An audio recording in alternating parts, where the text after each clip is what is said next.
अब हामी तरकारी मन्डी आएँ, राम्रो फ्रेस तरकारीहरू पनि देखेँ, राम्रो थियो तरकारीहरू। अब त्यहाँ छानी हामी अब वेट गर्न लागेँ।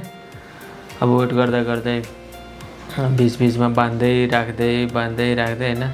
अब अरू हामी जो पुरै टिम हाम्रो तरकारी उसमा छान्नमा लाग्यो। अब हिसाब किताबतिर लाग्यो। अनि त्यस पछाडि उहाँले भन्नुभयो पुर्याइदिन्छु भनेर। अब गाडीसम्म उहाँले आफै पुर्याइदिनु भयो। हामी पनि लगेर गाडीमा हालेर अब हामी निस्क्यो आश्रमतिर।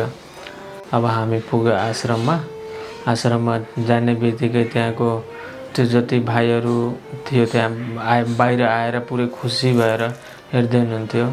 हेर्नु यो भाइहरूलाई गेटमै आइसक्नु भयो, त्यहाँ राख्नु भन्दै हुनुहुन्थ्यो होइन।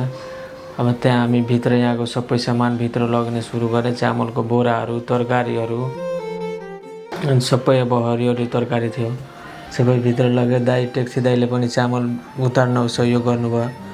त्यहाँको बस्ने दिदीहरू पनि हुनुहुन्थ्यो, दिदीहरूले तरकारी माथि राख्न पनि उहाँले नै सहयोग गर्नुभयो।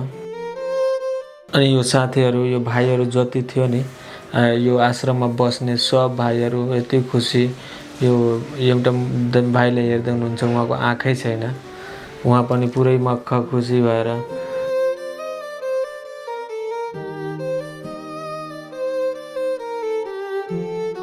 अनि हामी पनि धेरै खुसी लाग्यो। हामीलाई